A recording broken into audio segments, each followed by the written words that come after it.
Hello guys, आपका SC square में स्वागत है। आज मैं क्लास 10 का एनसीईआरटी का मैथ्स स्टार्ट कर रहा हूँ और सबसे पहले रियल नंबर स्टार्ट कर रहा हूँ, एक्सरसाइज 1.1।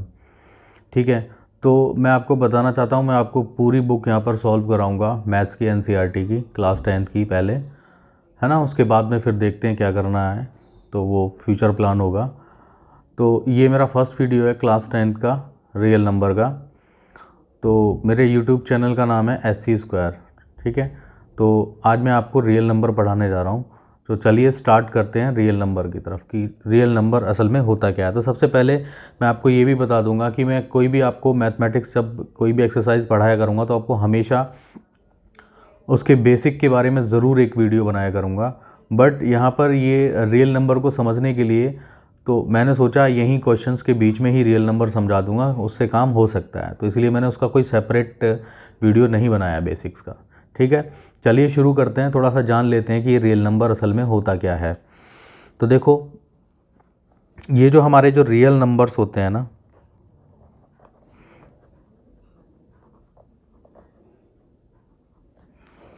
रियल नंबर सारे नंबर होते हैं, ठीक है ना। उसमें सब कुछ आ जाता है, नेचुरल नंबर, होल नंबर, ठीक है ना, इंटीजर, ईच एंड एवरीथिंग। लेकिन एक चीज़ छोड़ के, आयोटा, है ना, वो आप 11th में पढ़ोगे आयोटा को एक्चुअली में, लेकिन फिर भी मैं यहाँ पर बता दूंगा।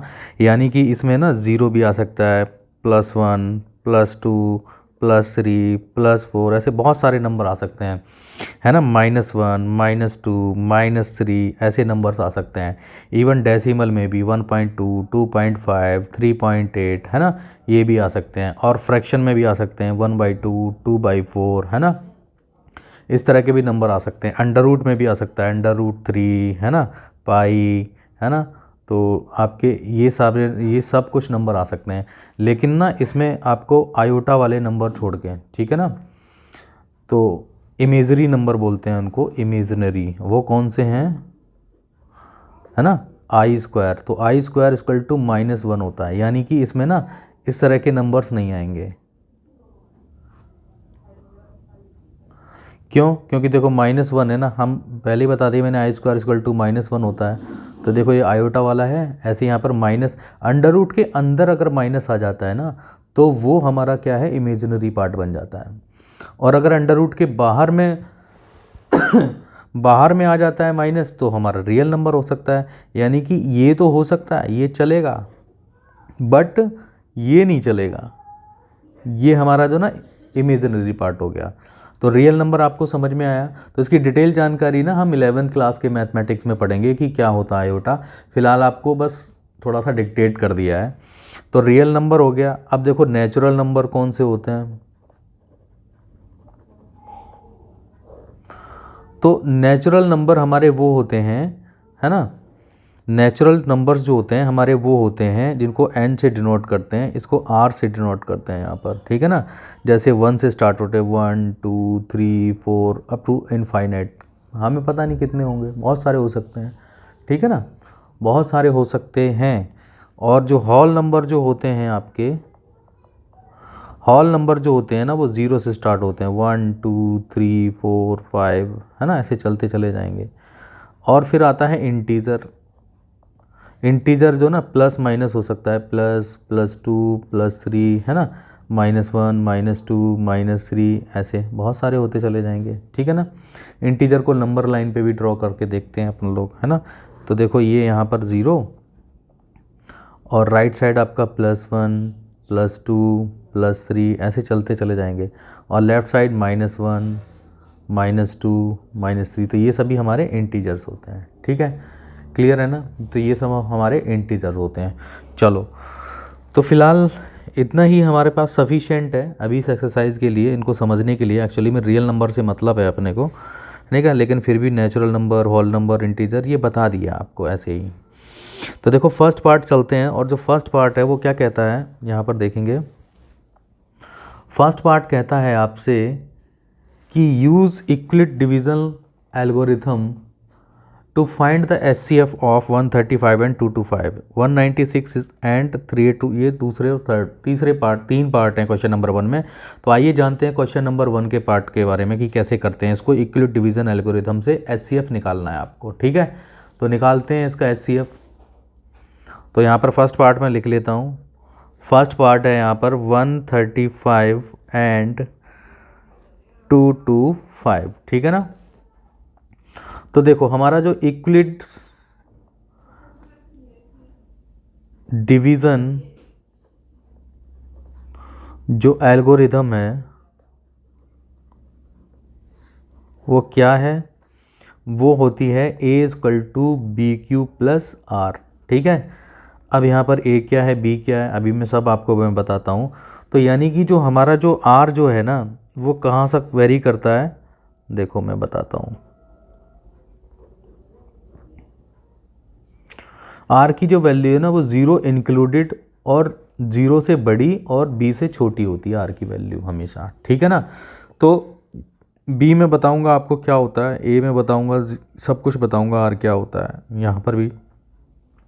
तो ये लास्ट टाइम भी क्वेश्चन आया था आपका रियल नंबर से 1 नंबर के MCQ में, है ना, 2019 के क्लास 10 के बोर्ड एग्जाम में आपसे पूछा गया था इक्विड डिवीज़न एल्गोरिथम जो ना वो होती क्या है ना, और उसकी जो ये जो लिमिट है वो कहाँ तक वेरी करती है। तो जिस बच्चे को पता होगा उसने टिक कर दिया होगा। तो बारीकी से मैं भी आपको बताता चलूँगा कि क्या क्या एग्ज़ाम्स में आता रहा है और क्या होने आने की चांसेस हैं, है ना, तो हम प्रिडिक्ट कर सकते हैं। तो देखो a=bq+r, तो यहाँ पर a जो ना डिविडेंट होता है, क्या होता है, डिविडेंट, अभी बताएंगे। और b जो होता है आपका डिवीज़र होता है, डिवाइज़र। और q फॉर कोशिएंट होता है, क्या होता है, कोशिएंट होता है। और r फॉर जो ना रिमाइंडर, ठीक है। तो इसी को फॉर्म में, इसकी फॉर्म में a=bq+r हम लोग लिख देते हैं, ठीक है ना। चलो जी लिख देते हैं। तो अब हम लोग HCF स्टार्ट करते हैं। तो बेसिक जानकारी हो गई इसके लिए। तो HCF निकालने के लिए ना सबसे बड़ा वाला नंबर जो होता है ना, देखो यहाँ पर देखो जो सबसे बड़ा नंबर है यानी कि 225 और 135, तो 135 यहाँ पर डिवाइज़र बन जाएगा और ये डिविडेंट है ना, तो इसको उससे डिवाइड कराएंगे। और ये प्रोसेस हम तब तक अप्लाई करते रहेंगे जब तक रिमाइंडर में 0 ना बच जाए, ठीक है ना। देखो आप प्रैक्टिस करोगे साथ साथ में तो आपको पता चलता जाएगा। तो 132 जा तो 270 ज़्यादा हो जाएगा, क्लियर दिख रहा है। तो 135 बन जा 135, तो ये 0 हो जाता है ना, ये 9 हो जाता है और यहाँ पर 0 हो जाएगा। तो यही होता है रिमाइंडर जो बचता है आपके पास। और यहाँ पर इसको बोलते हैं कोशिएंट Q, है ना। और ये होता है आपका डिवाइज़र, क्या होता है, डिवाइज़र। और ये जो होता है ना 225 ये डिविडेंट होता है, क्लियर है, सबको पता है, ठीक है ना। तो देखो इसी को फिर हम इस वाले फॉर्म में लिखेंगे, a=bq+r वाली फॉर्म में लिखेंगे अब हम। तो a=bq+r की फॉर्म में जब लिखेंगे तो a की जगह पे तो डिविडेंट आ जाएगा। डिविडेंट कितना है 225, तो लिख देंगे यहाँ पर 225 अब देखो यहाँ पर b है तो b डिवाइज़र कितना है चेक करेंगे ज़रा, डिवाइज़र कितना है तो 135 है, तो 135 है ना।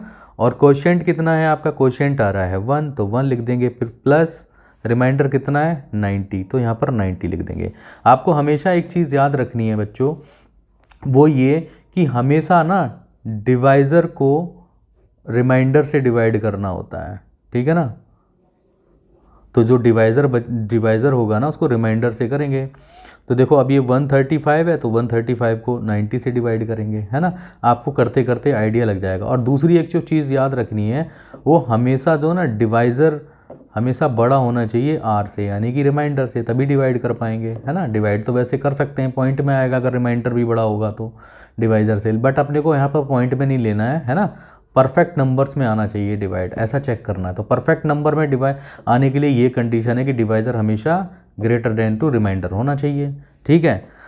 तो रिमाइंडर छोटा होना चाहिए, डिवाइज़र बड़ा होना चाहिए, तो इसको हमने लोगों ने लिख दिया।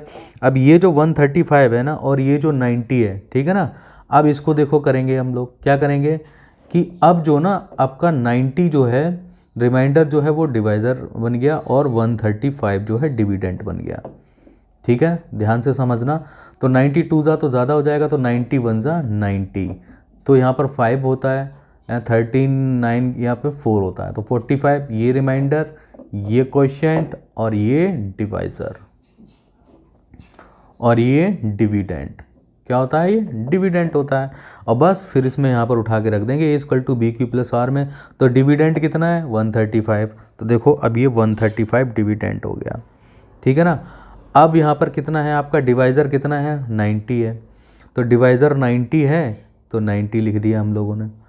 और क्वोशिएंट कितना है 1 है तो 1 लिख दिया, प्लस रिमाइंडर कितना है 45 है तो 45 लिख दिया। अब 90 को 45 से डिवाइड कराएंगे, है ना, ये डिवाइज़र और ये रिमाइंडर। तो डिवाइज़र अपॉन रिमाइंडर करते हैं तो वही करेंगे। तो डिवाइज़र है आपका, रिमाइंडर ये है। तो देखो यहाँ पर कर देंगे, तो 90 को 45 से डिवाइड कराएंगे, सीधा सीधा 45 2 90 हो जा रहा है, रिमाइंडर हो जा रहा है 0, ठीक है ना। ये आपका Q, ये आपका डिविडेंट, सॉरी डिवाइज़र, और ये आपका जो ना डिविडेंट हो गया, ठीक है। अब इसको भी उठा के यहाँ पे रख देंगे A=BQ+R में, तो रख देंगे। तो A कितना है डिवाइज़र यानी कि डिविडेंट कितना है 90, तो 90, डिवाइज़र कितना है 45 तो 45, क्वोशिएंट कितना है इंटू 2 प्लस रिमाइंडर कितना है 0। तो बस जब तक 0 आ जाता है ना, जहाँ पर 0 आ गया बस स्टॉप, हमारा काम हो गया। तो ये जो पहला वाला जो नंबर है ना, जिसको मैं बार बार डिवाइज़र बोल रहा हूँ, तो यही जो ना HCF हो जाएगा। क्या हो जाएगा, HCF हो जाएगा। किसका तो लिखेंगे बाय यूक्लिड डिवीज़न एल्गोरिदम, ठीक है ना, से हम लोग कह सकते हैं hence HCF of 135 and 225 is 45। That's it, answer clear है। आई होप समझ में आया होगा आपको पार्ट 1, है ना। कोई ऐसी चीज़ इसमें छोड़ी नहीं है कि जो आपको परेशान करे आपको समझने के लिए, HCF निकालने के लिए, ठीक है ना। तो अब हम लोग चलो पार्ट 2 की तरफ बढ़ते हैं आगे, कि पार्ट 2 हमारा क्या कहता है। अब देखो पार्ट 2 स्टार्ट करेंगे। पार्ट 2 में देख लेता हूँ। पार्ट 2 है 196 एंड 38220। अब इसमें भी वही सेम प्रोसेस अप्लाई करेंगे, ठीक है ना। जो लैंग्वेज मैंने फर्स्ट क्वेश्चन में लिखवाई है, आपको याद है ना, उसी तरीके से आपको इसमें करना है, ठीक है ना। तो उसको टीचर को हम लोग बता देंगे और ऐसे लिखना भी पड़ेगा आपको, यूक्लिड्स डिवीज़न एल्गो, है ना। इसको यूक्लिड्स लेमा एल्गोरिथम भी बोलते हैं, ठीक है, को कंफ्यूज नहीं होना, एक ही बात है। तो वो कहता है A=BQ+R, ठीक है, सारी चीज़ें आपको पता हैं, ओके। तो अब यहाँ पर देखो A की जगह पे यहाँ पे क्या हो जाएगा, ये यानी कि अब हम लोग जो ना 38220 यानी कि 38220 को डिवाइड कराएंगे किससे, आपका 196 से। तो देखो 196 2 जा तो 400 के आसपास हो जाएगा, ज़्यादा हो जाएगा तो 1 जाएगा, 196, ठीक है। तो 12 में से 6 गया 6 और 17 में से 9 गया 8, है ना, और 2 में से 1 गया 8, तो 186 हो गया। अब 186 को तो डिवाइड कर नहीं सकते, तो 2 ऊपर से उतार लो, उतार लिया हमने। अब देखो चेक करेंगे ज़रा कितनी बार जाएगा, है ना, तो कितनी बार जाएगा। अब देखो 186 बचा है ना। अब आप देखो पहले वाले केसेस में हमारे पास रिमाइंडर ऐसा बचता था कि जहाँ पे डिवाइज़र हमेशा बड़ा होता था, ठीक है ना। अब यहाँ पे देखो अगर मैं इसको यहाँ पर छोड़ देता हूँ, है ना, 18620 सपोज करो मैंने 0 भी उतार लिया, तो देखो इतना बड़ा रिमाइंडर है और डिवाइज़र आपका कितना है 196। तो डिवाइज़र को रिमाइंडर से डिवाइड करना है ना, तो रिमाइंडर तो बड़ा हो रहा है ना, जबकि मैंने पहली कंडीशन में बता दिया था कि डिवाइज़र बड़ा होना चाहिए रिमाइंडर से। तो इस केस में ना हम इसको पूरा ब्रेकअप में नहीं करेंगे, पूरा फुल सॉल्व करते हुए चलेंगे। तो फुल करेंगे तो हम लोग चेक करेंगे 1862 के बारे में ज़रा। तो देखो यहाँ पर मल्टीप्लाई करके देख लिया करो, 196 8 तक कितना होता है ज़रा, 4 1568 होता है। अभी और जा सकता है ना, 1969 जा चेक करते हैं,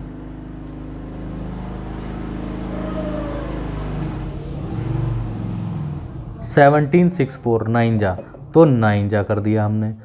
कितना आ गया आपका 1764, तो 1764। अब इसको करेंगे, 12 में से 4 गया 8 बचता है, 15 में से 6 गया 9 बचता है, यहाँ पर 0 0 है ना। अब इसका मतलब ये 0 उतार लेंगे, हम उतार लेंगे ये 0। अब देखो, अब इसको चेक करेंगे तो 196 5 जा चेक कर लेते हैं, छोटा नंबर है। तो देखो 5 जा कंप्लीट चला गया ना, तो यहाँ पर 5 जा यानी कि 980, रिमाइंडर आ गया ना 0। आपको समझ में आया ना मैंने एक ही उसमें क्यों किया है, ब्रेकअप में क्यों नहीं कर रहा हूँ मैंने आपको बताया कि जो डिवाइज़र मेरे पास बचता, देखो ये बचता, आप मेरी बात सुनो, यहाँ पर 186 तो आ ही गया था, 2 उतारा था, फिर 0। तो देखो ये रिमाइंडर इतना बड़ा बच रहा है ना, और डिवाइज़र छोटा हो जा रहा है 196। तो इसलिए डायरेक्ट अगर ऐसी कंडीशन आ जाती है तो डायरेक्ट हम लोग पूरे उसमें कर देंगे, ठीक है ना। तो वही मैंने कर दिया, बस यहाँ पर रख देंगे। तो 38220, 38 एक 2 एक्स्ट्रा हो गया, 38220, ठीक है। और डिवाइज़र कितना है आपके पास में, 196 है। कोशेंट कितना है आपके पास में, 195 है। रिमाइंडर कितना है, 0 है। तो फर्स्ट वाला HCF होता है। तो लिखेंगे according to the Euclid's division algo, है ना, क्या कहती है, तो उससे हम कह सकते हैं कि हैंस, है ना, उसके रूल के हिसाब से ये जो फर्स्ट टर्म जो बचती है जब 0 आ जाता है तो ये पहला वाला HCF होता है।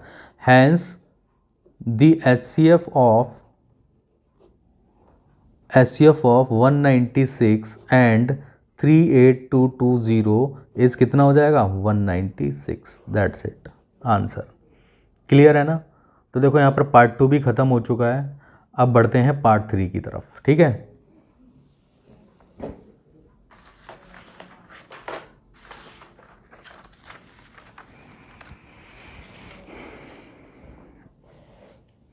तो देखो पार्ट जो 3 है ना, वो क्या कहता है आपका, पार्ट 3 देखेंगे, पार्ट 3 क्या है।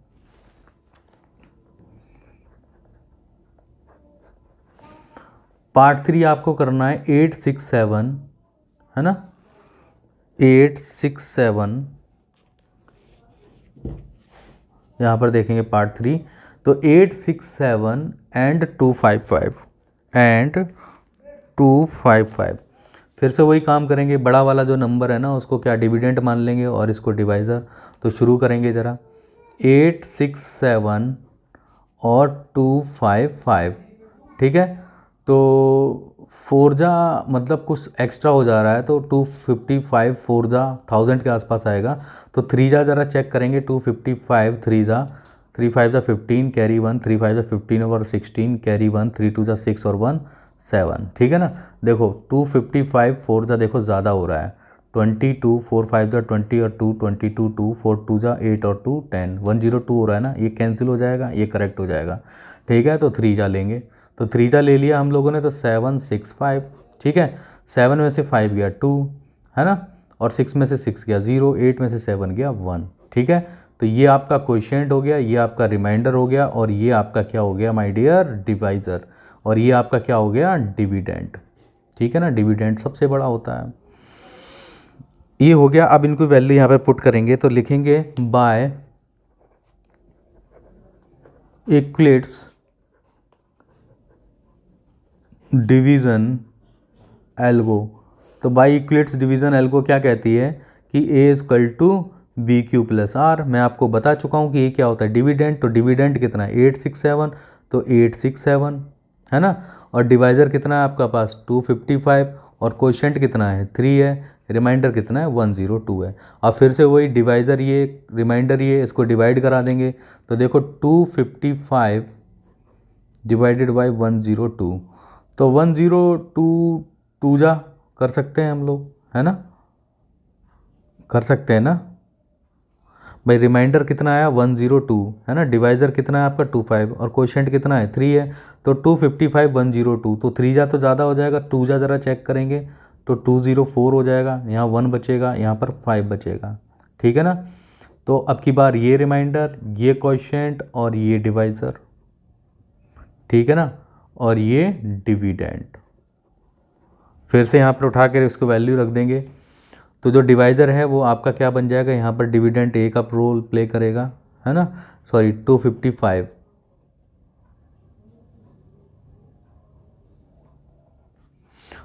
ठीक है। और डिवाइज़र कितना है आपका 102 है, कोएफिशिएंट कितना है आपका 2 है, रिमाइंडर कितना है आपका 51 है। अभी तक ज़ीरो तो नहीं आया ना, आगे प्रोसेस करेंगे, यानी कि ये डिवाइज़र, ये रिमाइंडर, देखो डिवाइज़र बड़ा है ना रिमाइंडर से, तभी हम ऐसे ब्रेकअप डिटेल्स में करते चले जाएंगे। और जहाँ पर डिवाइज़र छोटा हो जाता है, रिमाइंडर बड़ा हो जाता है, ऐसी कोई कंडीशन आ जाए तो डायरेक्ट जो मैंने फर्स्ट वाले जो सेकंड वाला जो पार्ट कराया था क्वेश्चन एक्सरसाइज 1.1 क्वेश्चन नंबर 1 का जो सेकंड पार्ट है ना, ठीक उसी तरीके से एक ही साथ डिवाइड कर देंगे उसको। अगर डिवाइज़र जो ना आपका छोटा हो रहा हो, आपको रिमाइंडर बड़ा हो रहा हो और डिवाइज़र छोटा हो रहा हो, तो डायरेक्ट कर देंगे। अब देखो ज़रा 51 को यानी कि 102 तो क्लियरली है 2 आ जाएगा, 0 हो गया रिमाइंडर, ये R हो गया, ये Q हो गया, है ना, और ये आपका यहाँ पर डिवाइज़र हो गया, और ये आपका जो ना डिविडेंट हो गया। तो रख देंगे यहाँ पर डिविडेंट है कितना है 102 है, ठीक है, डिवाइज़र कितना है 51 है ना, कोएफिशिएंट कितना है 2 है, और रिमाइंडर कितना 0 आ गया ना, बस स्टॉप। तो इसका जो पहला जो टर्म है ना ये 51, यही इसका HCF होगा। तो लिखेंगे बाय इक्लिप्स डिवीज़न एल्गो, ठीक है ना, hence the HCF of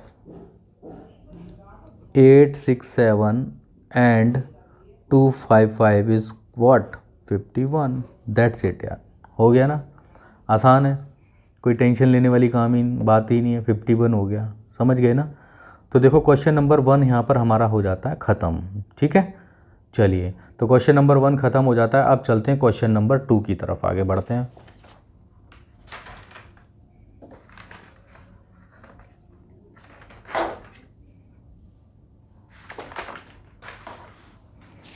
question number 2 की तरफ बढ़ेंगे आगे।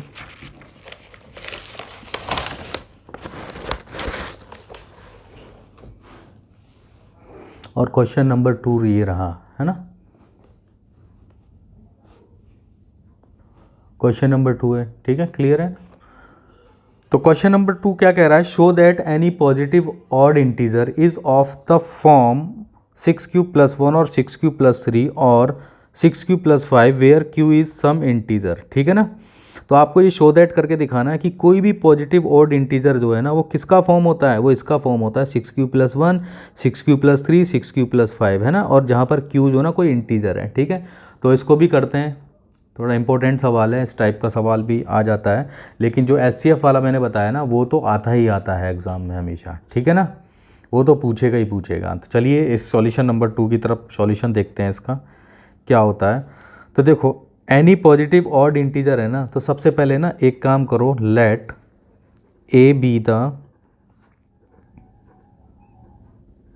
पॉजिटिव ऑड इंटीजर, ठीक है ना, पॉजिटिव ऑड इंटीजर हो गया, है ना।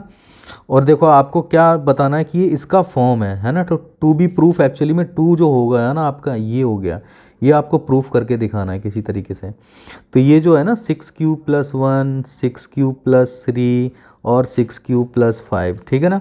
तो इसमें b = ना 6 है, क्यों, q से पहले जो भी नंबर आ रहा होगा ना वो हम b मान लेते हैं, b होता है, मान लेते नहीं, होता ही होता है, क्योंकि BQ + R है ना, तो ये B आएगा ना।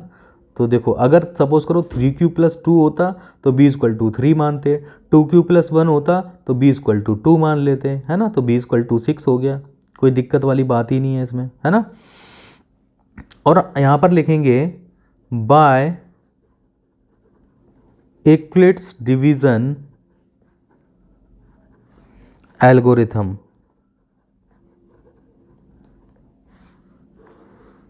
जो क्या कहती है A = BQ + R होता है। मैं बता चुका हूँ प्रीवियस क्वेश्चन नंबर 1 में कि क्या होता है ना, डिविडेंट होता है, B डिवाइज़र होता है, Q कोएफिशिएंट होता है, R रिमाइंडर होता है। और ये जो इसकी जो R जो वेरी है वो कहाँ से कहाँ तक करता है भैया, ये यहाँ तक ये वेरी करता है। R की जो वैल्यू होगी, देखो ये = का साइन है ना, इसका मतलब इंक्लूडेड है, 0 लेना है ना। अगर ये = का साइन नहीं होता ना तो इसका मतलब 0 से बड़ी वैल्यू लेते, 0 को नहीं लेते, तो यहाँ पर 0 को लेना है। तो इसके हिसाब से आप b = 6 ले चुके हो, तो r जो है ना b से छोटा होता है ना, और 0 से बड़ा होता है, तो r = कितना हो जाएगा 0, 1, 2, 3, 4 एंड 5। क्या 6 ले सकते हैं, बिल्कुल नहीं ले सकते, क्योंकि b से छोटा है ना, अगर 6 ले लिया तो फिर कैसे होगा, फिर नहीं होगा ना। आप कंडीशन को देखो ना, यही कंडीशन रहनी चाहिए हमेशा, ठीक है। तो उस कंडीशन के हिसाब से हम जो ना अब ये पुट कर करके देखेंगे 0 1 2 3 4 5, ठीक है। पुट कर करके देखेंगे तो हम क्या देखते हैं, जब हम r इक्वल टू 0 करते हैं, ठीक है ना, तो a equal to B Q plus r होता है जी, बिल्कुल होता है। तो this implies that a equal to b, तो b कितना है आपका 6 है, q तो q है ही है, प्लस r कितना है तो 0 है, तो इसका मतलब कितना आ गया 6q, ठीक है। कितना आ गया ये, सॉरी 6q। तो r इक्वल टू 0 है, तो हमने पुट किया तो a equal to B Q plus r, तो क्या हो जाएगा आपका a equal to 6q plus 0 यानी कि 6q। क्लियर है ना। अरे 0 ऐड करो किसी में से भी यार, 0 माइनस करो तो उसकी कोई वैल्यू नहीं है ना, तो वो नंबर ही बचेगा सिर्फ और सिर्फ। तो 0 किसी नंबर में ऐड करो या माइनस करो तो वो नंबर ही आंसर आता है, तो वो नंबर आ गया 6q। अब r इक्वल टू 1 पुट करेंगे यहाँ पर, तो देखेंगे तो बी क्यू यानी कि b आपका जो ना 6 है ना, 6 है, और plus r 6q plus r कितना ले रहे हैं 1 ले रहे हैं, तो ये क्या हो जाएगा a equal to 6q plus 1, ये हो जाएगा। यहाँ पर 6q आया। जब r इक्वल टू 2 लेंगे तो यहाँ पर क्या आ जाएगा 6q प्लस 2 आ जाएगा, है ना। तो a equal to 6q plus 2 आ जाएगा। ऐसे ही r इक्वल टू जब हम लोग 3 ले लेंगे, ठीक है ना, तो ये कितना हो जाएगा a equal to 6q plus 3 हो जाएगा, है ना। यानी कि ये क्या हो जाएगा आपका a equal to 6q plus 3, है ना। तो बस यही है 6q प्लस 3 हो जाएगा, है ना। r इक्वल टू 4 चेक कर लो ज़रा, a इक्वल टू, अभी मैं बताता हूँ ये सब क्यों कर रहे हैं अपन लोग, पागलपन, है ना। पागलपन नहीं कर रहे, और आपको पता ही है ना क्योंकि जो हमारा जो r है ना वो कहाँ तक कैसे कैसे वेरी करता है, उसकी लिमिट जो है ना 0 इंक्लूडेड और 0 से बड़ी होगी और b से छोटी। तो b की वैल्यू 6 है ना, तो अपने को जो ना 5 तक तो चेक करना ही पड़ेगा ना दोस्त, है ना। तो r इक्वल टू 5 तक है तो 5 तक चेक करेंगे हम।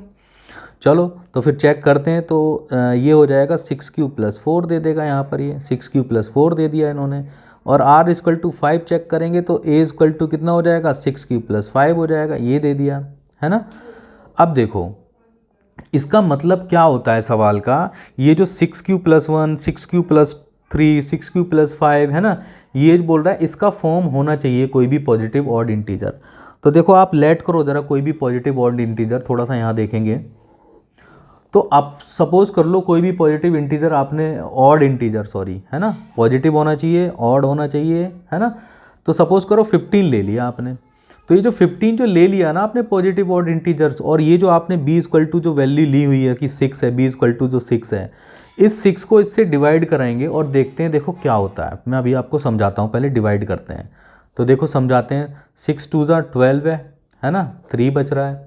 अब कोई दूसरा नंबर गैस करो ज़रा, पॉजिटिव ऑड इंटीजर होना चाहिए, ठीक है ना। तो सपोज करो 17 ले लिया, चलो जी 6 2 12 है, तो यहाँ पर कितना बच रहा है 5 बच रहा है कि नहीं बच रहा है।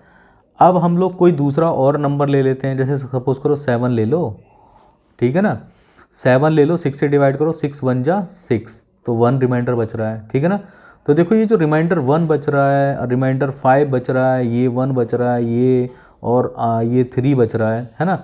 अब देखो यही तो हमें करना था, यही तो बताना था कि 6q प्लस 1, तो हमें बता दो कोई भी पॉजिटिव ऑड इंटीजर किस फॉर्म में होता है, 6q प्लस 1 6q प्लस 3 और 6q प्लस 5 में होता है। तो हमने पॉजिटिव इंटीजर्स गैस किए और उनको 6 से डिवाइड कर करके देखा, तो देखो रिमाइंडर में क्या बच रहा है 3 और 5 और 1। कोई भी पॉजिटिव ऑड इंटीजर आप उठा के देखेंगे, अगर आप किसी भी कोई भी पॉजिटिव ऑड इंटीजर लेंगे और अगर उसको 6 से डिवाइड कराएंगे ना, तो हमेशा और हमेशा सिर्फ और सिर्फ रिमाइंडर 1 5 और 3 ही बचेगा। चेक कर लो आप, और यही अपने को शो दैट करना था, समझ गए ना। तो ये अपने को शो दैट करना था, तो हम लोग वो कर चुके हैं। तो इसके बेसिस पे हम कह सकते हैं, क्या कह सकते हैं, हैंस any positive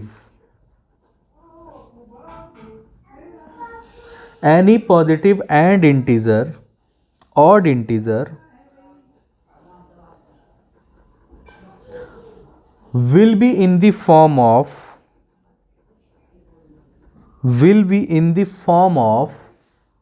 नीचे आ जाते हैं, will be in the form of 6q plus 1 6³+3 और 6³+5 आप ही लोगों ने वेरीफाई किया है अभी इसको करके, बता सकते हैं हम बड़े आराम से। क्लियर है ना? तो देखो टेंशन लेने वाली बात नहीं, यहाँ पर 6³ आ गया तो बोलेंगे आप तो रिमाइंडर जो है 0 भी आ रहा है ना, तो 0 भी आ सकता है, कोई दिक्कत नहीं। तो आप ऐसा करोगे तो हो जाएगा, है ना। तो कोई भी पॉजिटिव ऑड इंटीजर आप गैस करो और 6 से डिवाइड करके देखो, देखो यही रिमाइंडर बचेंगे, ठीक है ना।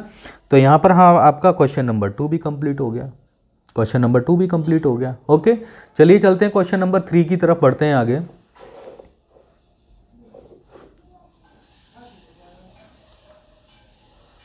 तो क्वेश्चन नंबर देखो 3 क्या कह रहा है। क्वेश्चन नंबर 3 कहता है an army contingent of 616 member is to march behind an army band of 32 members. देखो फिर से पढ़ो, an army contingent of 616 members is to march behind an army band. तो 616 मेंबर्स की ना एक आर्मी की कॉन्टिजेंट है ना, टोली है, सदस्य हैं, वो मार्च कर रहे हैं एक बैंड के पीछे, है ना, और बैंड के पीछे 32 मेंबर्स हैं इन अ परेड। एक परेड, कोई परेड में आर्मी के जो जवान हैं वो हमारे 616 मेंबर्स हैं, वो किसी एक मार्च बैंड के पीछे 32 मेंबर्स में परेड कर रहे हैं। The two groups are march in the same number of column. तो दो जो ग्रुप है ना, वो जो जिसमें मार्चिंग हो रही है उसमें सेम नंबर ऑफ कॉलम है, ये बता रहा है सेम नंबर ऑफ कॉलम है, ठीक है ना। तो what is the maximum number of column in which they can march. तो कितने मैक्सिमम नंबर ऑफ कॉलम हो सकते हैं जिसमें वो क्या कर सकते हैं, जिसमें वो मार्च कर सकें, ठीक है ना, परेड कर सकें, मार्च कर सकें, कोई दिक्कत नहीं है। सवाल समझ में आ गया होगा आप लोगों को, है ना। तो जब सवाल समझ में आ गया तो फिर इसका सॉल्यूशन करेंगे। सॉल्यूशन करते हैं, जरा देखो जरा सॉल्यूशन। तो ये जो मैक्सिमम नंबर ऑफ कॉलम्स आ गया ना, इसका मतलब ही है कि इक्विट डिवीजन एल्गो से आपको इसको सॉल्व करना है, ठीक है ना। तो 32 मेंबर्स हैं, ये सारे सब आप कर चुके हैं। अब इसके सॉल्यूशन की तरफ आगे बढ़ेंगे कि सॉल्यूशन में क्या है। तो देखो सिंपल वही है कि A = BQ+R। हम जानते हैं, क्या जानते हैं, हम ये जानते हैं कि इक्विट डिवीज़न जो एल्गोरिदम होता है वो क्या होता है, A = BQ+R, है ना। तो बस ये 616 है ना, 616 है, उसको 32 से डिवाइड करा दो ज़रा, अपने आप पता चल जाएगा कि कितने मैक्सिमम नंबर ऑफ कॉलम में वो मार्च कर सकते हैं, ठीक है ना। समझ में आया ना, कितने नंबर ऑफ कॉलम में वो मार्च कर रहे हैं हमारे आर्मी के जवान। तो आर्मी है भैया, मार्च तो करेगी, परेड तो करेगी। तो 32 2 जा तो ज़्यादा हो जाएगा, 32 1 जा तो 32 हो जाएगा, 11 में से 2 गया 9 हो जाएगा, और 5 में से 3 हो जाएगा तो 2 हो जाएगा। अब देखो यहाँ पे 29 है, अब ये 6 को भी उतारेंगे तो 296 हो जाएगा। अब एक बात सोचो, अब मैं हमेशा ही आपको बोलता था ना, अब देखो अगर मैं इसको यहीं पे छोड़ देता हूँ, ब्रेकअप में करता हूँ उस तरह से जैसे मैंने फर्स्ट पार्ट जो क्वेश्चन नंबर 1 का फर्स्ट पार्ट किया था और सेकंड पार्ट में ब्रेकअप नहीं किया था, तो इसका मतलब डिवाइज़र हमेशा रिमाइंडर से बड़ा होना चाहिए। तो देखो यहाँ पर डिवाइज़र कितना है, 32, रिमाइंडर है 296, तो यहाँ तो आपका रिमाइंडर जो है क्या हो जा रहा है, आपका यहाँ पर रिमाइंडर तो भैया बड़ा हो जा रहा है और डिवाइज़र छोटा हो जा रहा है। इसका मतलब एक ही उसमें इसको लपेट देने का, ठीक है ना। तो लपेटो ज़रा, तो 32 1 जा 296 है ना। तो अब क्या करेंगे हम लोग, तो 32 8 जा चेक करेंगे, 16 1 8 3 जा 24 और 1 25, नहीं हो रहा है ना, नहीं हो रहा है ना।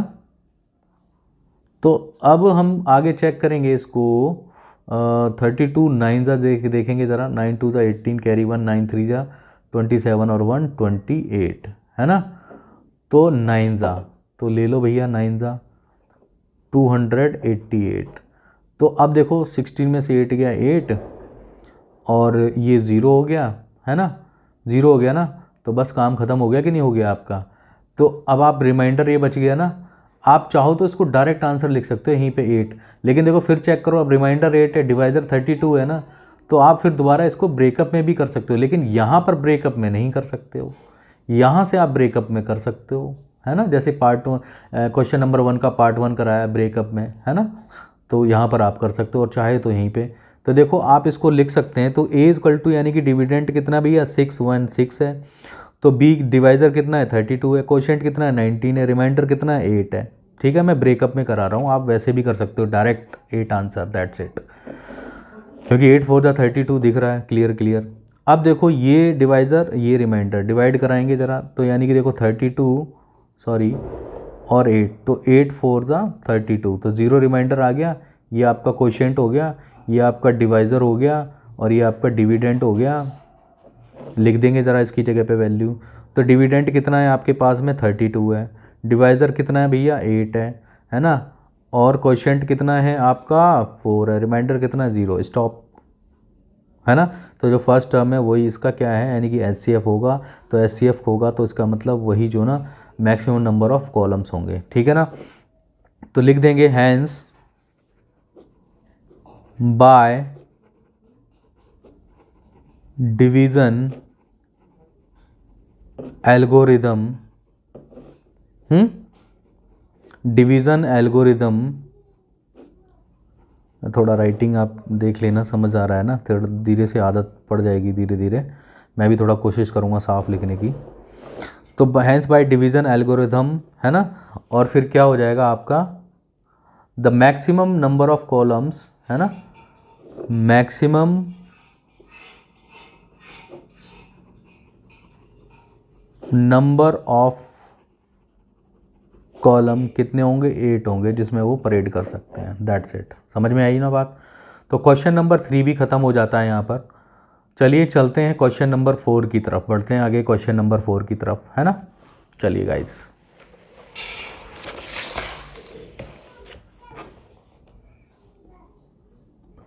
अब देखो ये क्वेश्चन नंबर 4 है, जो कहता है use Euclid's division lemma to show that the square of any positive integer is either of the form 3m or 3m plus 1 for some integer, ठीक है, m, क्लियर है ना। तो इसके सॉल्यूशन की तरफ पढ़ेंगे। अभी जो आपको मैंने जो क्वेश्चन नंबर जो 2 कराया ना, बिल्कुल सेम टू सेम है, ठीक है ना। वहाँ पर कोई पॉजिटिव ऑड इंटीजर था, देखो ज़रा बुक में, और यहाँ पर क्वेश्चन नंबर 4 में कह रहा है show that the square of any, है ना, square of any positive integer. तो यहाँ पर कोई पॉजिटिव इंटीजर लेंगे, फिर उसका स्क्वायर करेंगे, क्या करेंगे, स्क्वायर करेंगे। तो देखो सॉल्यूशन में देखेंगे ज़रा, तो सॉल्यूशन में देखेंगे तो क्या क्या है आपका, बाई यूक्लिड्स डिवीज़न एल्गोरिदम। तो बाई यूक्लिड्स डिवीज़न एल्गोरिदम है, क्या है आपका, A equal to B Q plus R है, विराज आर जो ना हमारा क्या होता है, वो यही तो होता है। तो हम लोग यहाँ पर क्या करते थे, सबसे पहला काम लेट कर लेते थे कि let a be the square of positive integer, ठीक है ना, पॉजिटिव इंटीजर है, लेट कर लिया हमने। तो b इक्वल टू कितना हो जाए, मैंने आपको बताया था ना कि b इक्वल टू हम कैसे लेंगे। ये यहाँ पर देखो पहले क्वेश्चन में, क्वेश्चन नंबर 2 में q था, तो वो भी क्या मतलब इंटीजर कोई वैल्यू ही होगी ना, तो यहाँ पर भी m है ना, वेरिएबल है। तो वेरिएबल से जस्ट पहले आपका क्या है, 3 है ना, तो हम लिख देंगे कि b इक्वल टू 3 है। तो जब b इक्वल टू 3 है तो r इक्वल टू कितना होगा, 0 1 एंड 2, ये होंगे कि नहीं होंगे। इनको ज़रा चेक करते हैं ज़रा। सबसे पहले तो r इक्वल टू जब 0 निकालेंगे तो a equal to B Q plus r equal to में क्या हो जाएगा, यानी कि ए क्यू और b आपका 3 और यहाँ पर q की जगह m है ना, तो m ले लेंगे और 0 यानी कि 3m है, ठीक है। r इक्वल टू 1 लेंगे तो क्या हो जाएगा, 1 लेंगे तो b की वैल्यू कितनी है, 3 है, और q की जगह m दे रखा है तो m ले लेंगे, कोई टेंशन वाली बात है नहीं। तो ये 3m प्लस 1 हो गया आपका। और r इक्वल टू देखो 2 लेंगे तो a equal to 3m plus 2, ये मिल जाएगा आपको, मिल जाएगा कि नहीं मिल जाएगा। अब यहाँ पे देखो ज़रा इसकी एक्सप्लेनेशन के लिए समझो उसको, और देखो कोई भी पॉजिटिव इंटीजर आप सोचो और इसका स्क्वायर करना है ना, उसका क्या करना है, स्क्वायर करना है। तो जैसे हमने नंबर कोई सोच लिया 2 है, पॉजिटिव ऑड इंटीजर, इसका स्क्वायर कर दो, तो कितना आ गया 4, 4 आ गया ना। अब 4 को मैंने बोला था ना जो b की वैल्यू से डिवाइड करो तो 3 1 जा 3, ठीक है, तो 1 बच गया रिमाइंडर। क्या बच गया जी? 1 बच गया रिमाइंडर, है ना। अब हम लोग क्या करेंगे, कोई 2 माना है आपने, अब कोई दूसरा नंबर ले लो, है ना। जैसे 3 ले लिया तो 3 का स्क्वायर करेंगे तो कितना हो जाएगा 9, तो 9 को 3 से डिवाइड कराएंगे जरा तो 3 3 ज़ा 9, तो रिमाइंडर आ गया 0, आ गया ना रिमाइंडर 0, यहाँ पे रिमाइंडर आ गया 1 आ गया, है ना। तो अब देखो कोई और भी कोई नंबर देख लो, है ना। जितना ज़्यादा 2-3 एग्जाम्पल से समझ जाओगे आप अपनी बात को सॉरी, तो उतना अच्छी तरीके से आप इस सवाल को समझ सकते हो हमेशा के लिए। क्लियर है ना। रट्टा नहीं मारना गाइस किसी भी तरीके से, रट्टा मारने लॉजिकली चलना है अपने को, है ना। और लॉजिक कहाँ से आता है वो आप लोग डिसाइड करेंगे कि लॉजिक लग रहा है कि नहीं लग पा रहा है ना। तो अब देखो, अब हम देखते हैं कोई दूसरा नंबर ले लो। सपोज कर लो हम लोगों ने 2 ले लिया, 3 ले लिया, 4 ले लो। क्या ले लेंगे? 4 ले लो। तो 4 ले लेंगे तो 4 नंबर ले लिया, इसका स्क्वायर कर दिया तो 16 हो गया। तो इसका मतलब 16 को ज़रा 3 से डिवाइड करो जरा, 3 5 ज़ा 15 है, तो 1 बच गया ना रिमाइंडर। तो आप कोई भी एक पॉजिटिव इंटीजर लेंगे अगर आप, ठीक है ना, कोई भी पॉजिटिव इंटीजर लेंगे, उसका स्क्वायर करेंगे, उसका स्क्वायर करेंगे तो स्क्वायर करने के बाद हमेशा और हमेशा और हमेशा आपको रिमाइंडर जो ना इसी फॉर्म में मिलेगा 1 0 और 1। बाकी के दूसरे नंबर भी चेक कर सकते हो आप, कोई दिक्कत नहीं है। बाकी के दूसरे नंबर भी चेक करोगे तो आपको पता चलेगा कि बिल्कुल बात सही है ना, वेरीफाइड हो रही है, कॉरलेट हो रहा है स्टेटमेंट, है ना। एसी स्क्वायर का स्टेटमेंट जो है ना कॉरलेट हो रहा है। तो देखो, तो हम क्या कह सकते हैं इसके बेसिस पे, हैंस जो हम लोगों ने उसमें आपको लैंग्वेज लिखवाई थी इससे पहले वाले क्वेश्चन में, कि हैंस लिखेंगे यहाँ पर, हैंस एनी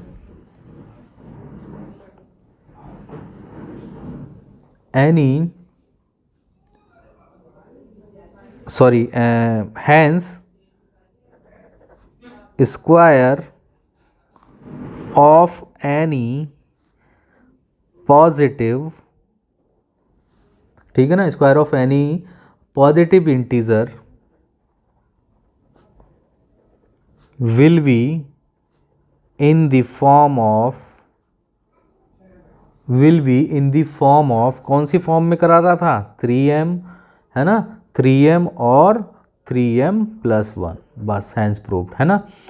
और लिख देंगे कि हम ये स्टेटमेंट कहाँ से लिख रहे हैं, बाय यूक्लिड्स डिवीज़न एल्गोरिथम से, ठीक है। क्लियर होगी ना बात।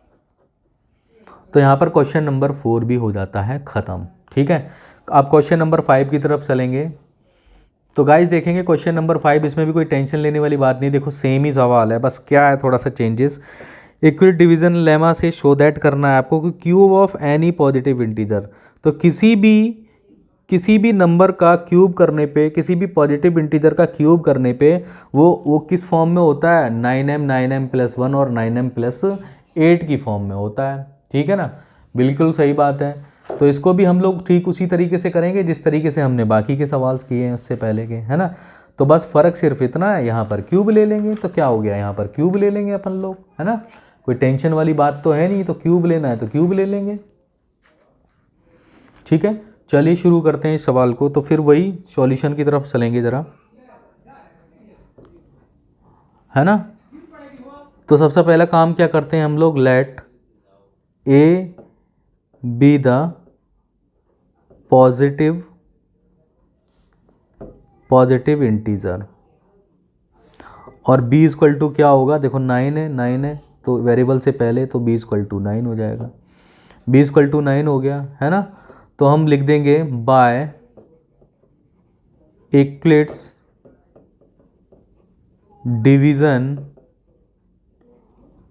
एल्गोरिदम, ठीक है ना। बाय यूक्लिड्स डिवीज़न एल्गोरिदम क्या कहती है, a = bq + r, वेराज r जो है ना आपका ये होता है, ठीक है ना, ये होता है। तो r = कितना हो जाएगा भैया आपका तो 9 है तो 0 1 2 3 4 5 6 7 8 है ना, 8 तक हो जाएगा।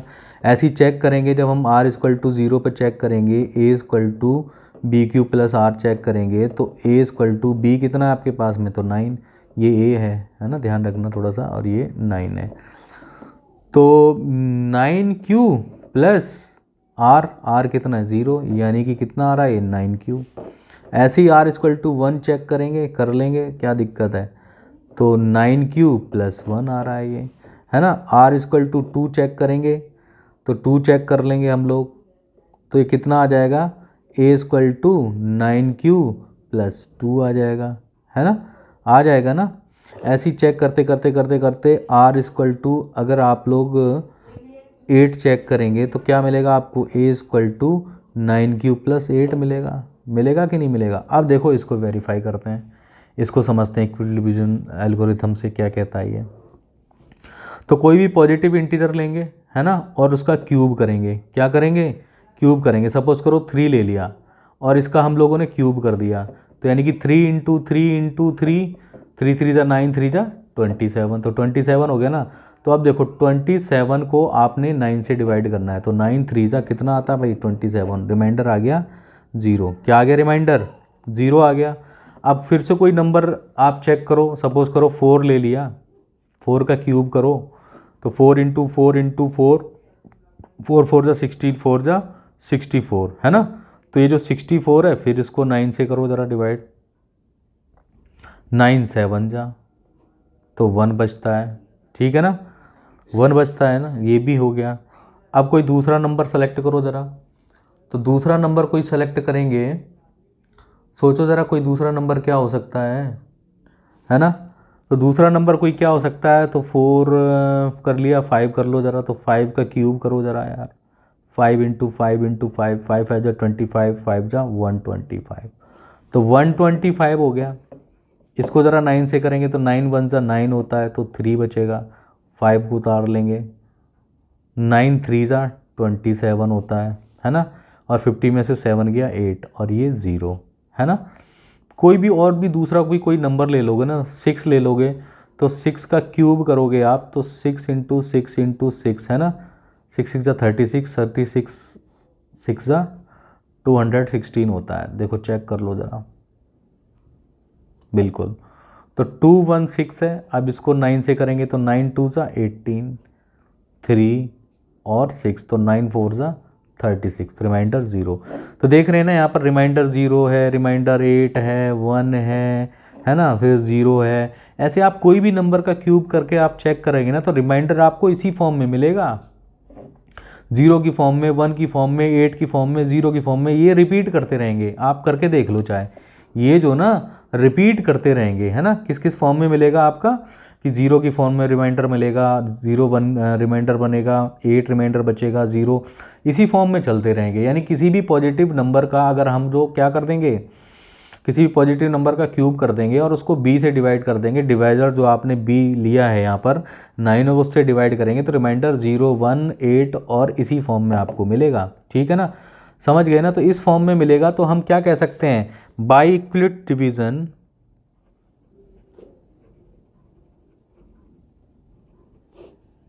लेमा या एल्गोरिथम, कुछ भी कह दो, है ना। तो बाई इक्विवेलेंट डिवीजन लेमा क्या हो जाएगा आपका, जो हम लोगों ने पहले वाला जो स्टेटमेंट लिखा था पहले क्वेश्चन में, याद करो, तो लिख देंगे हम यहाँ पर हैंस, है ना, any square of positive, any square नहीं, any cube of positive integer will be in the form of किस फॉर्म में होगा, जिस फॉर्म में आपको प्रूव करना था, है ना। तो किस फॉर्म में होगा, इन्होंने दिया हुआ था ना 9m प्लस 1 और 9m प्लस 8, तो लिख देंगे कि किस फॉर्म में होगा, 9m फॉर्म में होगा, 9m प्लस फॉर्म में होगा, और या तो 9m प्लस 8 फॉर्म में होगा, ठीक है ना। तो 9m प्लस 8 फॉर्म में होगा। तो आई होप यहाँ पर आपका क्वेश्चन नंबर 5 भी ख़त्म हो जा रहा है। तो यहाँ पर एक्सरसाइज 1.1 हो गया ख़त्म आपका, ठीक है ना। तो अब जल्दी ही मिलते हैं एक्सरसाइज 1.2 में। अगर आपको हमारा ये वीडियो पसंद आया है तो प्लीज़ लाइक करें, शेयर करें, कमेंट करें, और कमेंट करके ज़रूर बताएं कि आपको हमारा वीडियो कैसा लगा है। ये हमारे लिए बहुत मायने रखता है। This is my first video, ठीक है ना। तो दोस्तों मिलते हैं फिर नेक्स्ट वीडियो में जल्दी ही। तब तक के लिए thank you and thank you for your giving your valuable time guys.